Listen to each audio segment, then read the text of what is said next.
제가 지난주 금요일 날 신앙인들이 빠지기 쉬운 세 가지 누룩, 그래서 뭐 바리새파 사람들의 누룩, 그리고 내게 빵이 없는 거, 그리고 마지막으로 그냥 신앙생활 잘하고 있는데 라고 하면서 자기 기준으로 신앙생활 판단하는 것, 그래서 베드로가 예수님 멱살까지 잡았다는 이야기를 했습니다. 근데 이게 참 어려운 일인 게요, 제자들은 제자가 처음이거든요. 그러니까 게다가 예수님의 제자로 살아가는 게 이들이 그러니까 뭐 베드로나 이 사람들만 처음인 게 아니라 인류 역사상 처음이잖아요. 그러니까 그런 길을 간다는 게 뭔지 참 어려운 거예요. 아무리 예수님을 봐도 이게 예수님처럼 살아간다? 난 그렇게 능력 있는 건 아닌데. 저도 아빠가 되니까 이제 아빠가 됐는데 아빠가 되는 게 참 어려운 일이더라고요. 또 기독교인이 된다는 것도 마찬가지. 우리 생각해보면 베드로들보다 좀 낫죠. 왜냐하면 신학의 선배들이 있으니까. 더 훨씬 많으니까. 근데 생각해보면 그렇다고 우리 교회 뭐 한올교 아니면 여러분이 잘하시던 교회를 생각해보면 또 굉장히 많은 사람들이 있거든요.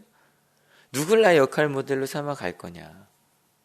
그러니까 기독교인은 기독교인다워야 하거든요.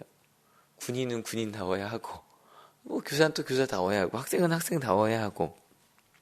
그래서 저는 크리스찬다울 때 뭐 계속 이 마태복음 읽으면서 나왔던 정말 빛과 소금이 될 수 있고요. 세상을 맛있게 할 수 있고요. 또 세상이 어느 길로 가야 되는지 보여줄 수 있는데 그 맛을 잃어버리면 아무것도 할 수 없잖아요. 오늘 말씀은 그러면 제자다움이란 게 뭐냐. 또 제자들이 오늘은 좀 헤매는 얘기가 나와요. 제자가 된다는 게 뭔지. 그러니까 바로 지난 시간에 베드로가 예수님 멱살을 잡았던 것처럼 그게 뭔지 몰라서 좀 헤매는 이야기가 나와요. 그 얘기를 보면서 그 제자다움이 뭐고 예수님의 제자가 된다는 게 뭔지 좀 같이 고민해 보려고 합니다. 1절 2절 같이 읽겠습니다. 1절 2절입니다. 그리고 엿새 뒤에 예수께서는 베드로와 야고보와 그의 동생 요한을 따로 데리고서 높은 산에 올라가셨다. 그런데 그들이 보는 앞에서 그의 모습이 변하였다. 그의 얼굴은 햇같이 빛나고 옷은 빛과 같이 희게 되었다. 제자들은 또 황당한 일을 하나 경험을 한 거예요. 지금까지 예수님과 뭐 얼마나 있었는지 잘 몰라요. 그게 1년인지 3년인지 잘 몰라요. 근데 그때까지만 해도 뭐 기적도 놀랍고 말씀도 너무너무 신기하고, 그러니까 말씀만으로도 놀랍다는 얘기가 굉장히 많이 나오니까요. 근데 이제는 정말 내 앞에서 예수님이 변한 거예요. 여러분 여쭤볼게요. 눈앞에서 5,000명을 먹인 게 더 신기했을까요? 아니면 내 앞에 있던 그냥 서 계시던 예수님의 모습이 변하고 환하게 빛나는 게 뭐가 더 신났을까요? 뭐 신기했을까요? 둘 다겠지만 여러분 같으면 뭐가 더 신기할 것 같으세요? 둘 다겠죠. 근데 그러니까 이건 차원이 다른 거예요. 그죠? 말씀하고 사람들을 낫게 하는 건 차원이 다르. 심지어는 그 다음은 더 놀라워요. 3절 같이 읽어볼게요. 그리고 모세와 엘리야가 그들에게 나타나더니 예수와 더불어 말을 나누었다. 모세하고 엘리야는요, 이스라엘 사람들에게는 가장 인기 있는, 어찌 보면 다윗보다도요. 왜냐하면 다윗은 기적을 행한 적이 없어요. 구약에 가장 많은 기적을 행한 사람이 이 두 사람이요. 전 어떻게 모세하고 엘리야인지 알았는지 좀 궁금한데, 뭐 모세씨 뭐 이렇게 했는지 모르겠는데 내가 알아봤어요. 그리고 나서 대화한다는 거. 이게 가끔 그런 거 있잖아요. 이번에도 뭐 강윤성 씨 왔는데 그냥 그 셀러브리티라 그러죠. 그 유명한 사람만도 우와 막 이러고요. 유명한 사람과 안다 그러면 또 우와 막 이런단 말이에요. 그러니까 모습이 변한 것도 놀라운데 예수님이 모세하고 엘리야하고 같은 레벨로 있는 거예요. 지금. 심지어는 그들이 예수님을 중심으로 얘기를 하고 있는 거예요. 그러니까 그걸 보는 것만으로도 야 우리가 대단한가 보다 뭐 이런 생각을 더 하게 되는 거죠. 4절 같이 읽어볼까요? 그때 베드로가 예수께 말하였다. 선생님, 우리가 여기에 있는 것이 좋습니다. 원하시면 제가 여기에다가 초막을 셋 지어서 하나에는 선생님을, 하나에는 모세를, 하나에는 엘리야를 모시도록 하겠습니다. 그 순간에 좀 전에 자기가 뭐 일주일 전, 엿새 전이긴 하지만 멱살 잡은 거 다 잊혀지고요. 혼난 것도 다 잊혀져요. 그냥 야 내가 이분의 그냥 문지기만 해도 종만 돼도 그냥 좋겠다는 생각이 드는 거예요. 거기에 또 더 놀라운 일이 벌어집니다. 5절. 베드로가 아직도 말을 하고 있는데 갑자기 빛나는 구름이 그들을 뒤덮었다. 그리고 구름 속에서 이는 내 사랑하는 아들이다. 나는 그를 좋아한다. 너희는 그의 말을 들어라 하는 소리가 들려왔다. 이건 뭐 그냥 기도 중에 하나님의 음성이 들린 것 같다 정도가 아니라 진짜 들린 거고요. 근데 이거는 유대인들은 하나님의 음성을 듣는 자는 죽는다고 생각을 했어요. 모세부터 다 그래요. 그 두려운 하나님, 우리 연약한 인간이 봤을 때 깨끗하지 못하면 죽을 수밖에 없다고 생각을 했기 때문에 이 음성을 듣자마자 땅바닥에 완전히 엎드려서 벌벌벌벌 떨기 시작해요. 죽었구나. 근데 좀 시간이 지났는데 안 죽었어요. 좀 이따 예수님께서 어깨를 툭툭툭 치시는 거예요. 딱 일어났더니 모든 모습이 사라졌어요. 그리고 예수님은 원래 보던 그 모습 그대로 계신 거예요. 그리고 나서 예수님께서 실은 세례 요한 이야기를 하시면서 이미 엘리야는 왔었고, 그리고 인자도 엘리야가 얼마 전에 죽었잖아요. 세례 요한이 죽은 것처럼 인자도 고난을 받을 거라고 이야기를 하세요. 벌써 16장에 이어 두 번째 자신의 고난에 대해서 이야기를 하시는 거예요. 이 얘기는 좀 이따 더 이어서 하도록 하고요. 아무튼 12명 중에 이 3명의 제자는 어디 가서 말할 수도 없고 지금 본 거를 그래서 막 두근두근 거리는 마음으로 내려왔어요. 내려왔는데 이 넷이서 내려오는데 갑자기 한 사람이 예수님 앞에 엎드립니다. 14절부터 16절까지입니다. 그들이 무리에게 오니 한 사람이 예수께 다가와서 무릎을 꿇고 말하였다. 주님, 내 아들을 불쌍히 여겨주십시오. 간질병으로 몹시 고통받고 있습니다. 자주 불 속에 빠지기도 하고 물 속에 빠지기도 합니다. 그래서 아이를 선생님의 제자들에게 데리고 왔으나 그들은 고치지 못하였습니다. 한 사람이 자신의 아들을 데려왔는데 예수님이 없는 거예요. 근데 이미 벌써 마태복음 10장에 제자들이 다니면서 사람들을 고치고 복음을 선포하는 게 나와 있거든요. 소문이 났겠죠. 그래서 뭐 예수님 안 계셔도 제자들한테 고쳐달라 그랬는데 고치지 못한 거예요. 실은 처음부터 군인이 될 수는 없고 처음부터 제자가 될 수는 없죠. 뭐 처음부터 아빠가 될 수도 없고요. 뭐 이제는 좀 자다가 아이 기저귀 가르는 게 별로 어렵지 않아요. 자다가도 예전에는요. 번데기가 주름 잡는다고 이런 말씀드려서 그러긴 하지만 막 꼭요. 저는 아기가 오줌 싼 거를요. 그 기저귀에 보면 오줌 싸면 색깔이 변하잖아요. 그걸 확인해야 되는 줄 알았어요. 그래서 항상 이렇게 불빛을 비춰서 기저귀를 확인했어요. 그 오줌을 쌌나 안 쌌나. 근데 나중에 봤더니 제 안에는 그냥 냄새만 맡아도 알고요. 그리고 이렇게 심지어 이렇게 손 만져보면 알더라고요. 그걸 매번 이렇게 깨우게 이렇게 밝은 불 켜서 막 이랬거든요. 시간이 지나면서 이제 그렇게 아빠도 되어가고 선생님도 되어가고 제자들도 되어가는 거죠. 근데 문제는 그렇게 이미 어느 정도 성숙해서 레벨에 왔어요. 이미 사람들을 고쳤던 제자들이고 뭐 아빠도 마찬가지, 뭐 크리스천도 마찬가지. 근데 그걸 퇴행한다 그러는데 아니 사람들을 고쳤던 제자들이 시행착오를 다 겪어서 당연히 겪어서 그렇게 됐는데 왜 아픈 사람들을 십장에 고쳤던 제자들이 9이나 있는데 이 한 명의 아이를 고치지 못한 걸까? 예수님께 능력을 빼가신 걸까? 조금 더 읽어볼까요? 17절. 예수께서 말씀하셨다. 아, 믿음이 없고 비뚤어진 세대여, 내가 언제까지 너희와 같이 있어야 하겠느냐? 내가 언제까지 너희에게 참아야 하겠느냐? 아이를 내게 데려오느라. 예수님이 화를 내고 계세요. 왜냐하면 이미 어느 정도 시간이 지나면 성장을 했어야 돼요. 근데 여전히 머물러 있는 정도가 아니라 퇴행, 뒤로 가버린 거예요. 크리스찬이 되어서 하나님의 기쁨을 누리고 그걸 나눠줘야 될 사람인데 나눠주지 못하고 있는 거죠. 왜 그러면 제자들은 병자를 고쳤던 또 복음을 선포하는 능력을 가지고 있었는데 그것을 잃어버린 걸까? 앞서 우리가 성장하고 뭐 된다는 거 아버지가 아빠가 되고 엄마가 되고 심지어는 교사가 되고 자녀가 되고 이것도 다 무언가 신분이 변해가는 거거든요. 근데 우리가 하나님의 자녀가 되는 것도 엄청난 신분이 변화되는 거죠. 그죠? 예전에는 주민등록을 갖고 있던 그냥 대한민국 국민일 뿐이었는데 이제 내가 하나님의 자녀가 된 엄청난 변화가 있었는데 이 변화에 대해서 무언가 오해한 거예요. 예수님은 예수님께서 깨달으신 것처럼 끊임없이 예수님께서 16장부터 이야기하시는 것처럼 제자들에게 끊임없이 십자가 고난에 대해서 말하기 시작하셨고요. 예수님의 삶도 저희가 만 그 옆에서 봤다면 전 옛날에 허준이라는 드라마 보면서 예수님 생각 참 많이 했거든요. 그 한 명을 돕기 위해서, 고치기 위해서, 심지어는 저희 마태복음 읽은 것처럼 막 피난한 거 아니었다고 했지만 배를 타고 가다가도 그들을 고치기 위해서 배를 내려서 그들을 내가 허기지면서도 고쳐주시고, 그 모습을 봤는데도 제자들에게는 뭐만 기억에 남냐면 사람을 고치는 멋진 모습, 그리고 변화된 모습, 사람들이 존경하는 그런 모습, 그것만 기억에 남는 거예요. 그리고 심지어는 예수님의 말씀으로 그렇게 겸손하게 사람을 사랑해서 고치고 이제 하나님이 너를 사랑한다고 그렇게 복음을 전하던 이들이 뭐만 나냐면 내가 병을 고칠 수 있었어, 이것만 남는 거예요. 그 신분만 남는 거예요. 변화산에 올라갔던 제자들도 마찬가지였어요. 기적처럼 변한 모습, 그리고 모세와 엘리야와 함께 서 있는 모습, 그것만 봤어요. 근데 여러분, 모세가 어떤 사람이에요? 60만 명을 이끌고 끊임없이 하나님 앞에 그들의 죄를 위해 기도하던 사람이 모세예요. 하나님 앞에 몇 번이나 차라리 나를 죽여달라고 말하던 사람이 모세예요. 엘리야는 어떤 사람이에요?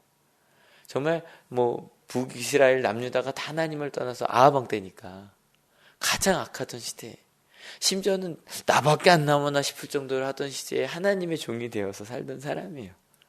엄청난 갈멜사 대승을 이끌고 나서도 나밖에 안 남아서 도망다니면서 차라리 로뎀나무 아래에서 나 죽여달라고 그렇게 외롭게 하나님의 종이 되어 살던 사람이 모세하고 엘리야예요. 근데 아까 제가 무슨 말씀드렸어요? 기적 제일 많이 행한 사람이라고. 그것만 남는 거예요. 그것만. 전 그 생각을 해봐요. 지금 예수님이 굉장히 중요한 얘기를 하고 계셨어요. 모세하고 엘리야와 함께 아마 그 이야기를 하고 계셨을 거예요. 예수님도 실은 모세하고 엘리야가 갔던 길과 거의 같은 길을 가고 계신 거잖아요. 아무도 자기 가는 일을 이해 못해요. 그래서 모세와 엘리야가 막 그런 얘기를 하다가 갑자기 예수님이 막 내려오셨단 말이에요. 이건 이제 제 상상이에요. 왜 내려오셨을까요? 아마 이 아비와 병에 걸린 아이 때문이 아니었을까. 내가 지금 실은 예수님도 우셨잖아요, 마지막에. 피눈물 흘리며. 이 길을 가는 것에 대해서 예수님도 궁금하셨어요. 전에 그 얘기 말씀드렸죠. 예수님도 기도하셨다고. 새벽에 따로 가셔서. 하나님께 물어야 하셔서. 심지어 모세와 엘리야하고 대화할 수 있는 기회가 많지 않으셨을 거예요, 예수님도. 그런데 저 아래에 내 제자들이 지금 이 아이 하나를 고치지 못해서 아비가 울고 있어요.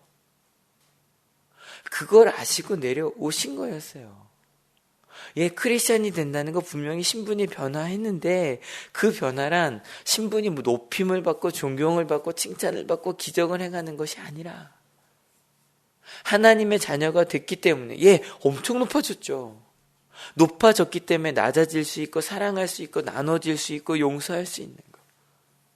그게 우리 크리스찬의 삶이더라는 거예요. 그리고 그 사랑을 할 때 하나님은 거기에 필요한 능력을 주세요. 여러분, 다시 한번. 내가 하나님의 사랑을 나눌 때 하나님은 거기에 필요한 능력을 주세요. 믿으십니까? 그걸 믿고 가는 게 크리스찬이에요. 기독교인이에요. 예수님께서 사랑을 위해 십자가를 지셨던 것처럼 그래, 예수님은 그 십자가를 질 수 있는 능력을 주실 거야. 그들을 향해 예수님께서 이렇게 말씀하세요. 20절 같이 읽어볼게요. 예수께서 그들에게 대답하셨다. 너희의 믿음이 적기 때문이다. 내가 진정으로 너희에게 말한다. 너희에게 겨자씨 한 알만한 믿음이라도 있으면 이 산더러 여기에서 저기로 옮겨가라 하면 그대로 될 것이요 너희가 못할 일이 없을 것이다. 참 이 말도 이해하기 힘든 이야기죠. 근데 이야기 딴 게 아니에요. 한 알만한 믿음, 하나님이 진짜 나와 함께 한다는 걸 믿으면 정말 그 길을 갈 수 있다는 얘기예요. 이 뒤에는 세금 내는 얘기 나오는데 여러분 이따 읽을 거니까 크리스찬답게 성숙해지는 저희가 되었으면 좋겠어요.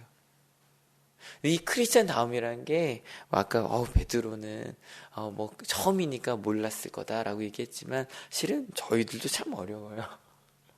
크리스찬이 너무 많은데요. 우리는 누구를 역할 모델로 삼고 가면 좋을까? 그래도 참 감사한 건 우리에겐 예수님이란 역할 모델이 계시니까. 예수님께서 가신 길, 그 십자가를 따라가는 거, 사랑하기 위해 가는 거. 근데 가끔 우리도 욱하죠. 싸우죠. 화나죠. 근데 그때마다 예수님 생각해보면, 야, 나 같은 자도 사랑하셨는데, 예수님이. 나 같은 자를 위해 죽으셨는데, 가지 못할 게 뭐가 있냐. 근데 예수님 따라갈 때 또 두려워요. 그렇게 내가 대신 져주고 낮아지면 사람들이 나 이용하는 거 아니야. 아니요. 십자가의 끝엔 부활이 있어요. 믿으십니까? 그 길을 정확히 알고 가는 저희가 됐으면 좋겠어요. 낮아지는 게 우리가 가는 길이야. 사랑하는 게 우리가 가는 길이야. 십자가 지는 게 우리가 가는 길이야. 저희가 지난주 금요일 날은 우리가 빠질 수 있는 유혹에 대해서 이야기를 했고요. 오늘은 실은 우리가 가는 그 목표에 대한 이야기였어요. 그 목표를 분명히 하고 갈 수 있는 참 행복한 사람들이죠. 이걸 알고 갈 수 있으니. 같이 말씀 읽겠습니다. 17장입니다. 그리고 엿새 뒤에 예수께서는 베드로와 야고보와 그의 동생 요한을 따로 데리고서 높은 산에 올라가셨다. 그런데 그들이 보는 앞에서 그의 모습이 변하였다. 그의 얼굴은 해와 같이 빛나고 옷은 빛과 같이 희게 되었다. 그리고 모세와 엘리야가 그들에게 나타나더니 예수께서 더불어 말을 나누셨다. 그때 베드로가 예수께 말하였다. 선생님, 우리가 여기 있는 것이 좋습니다.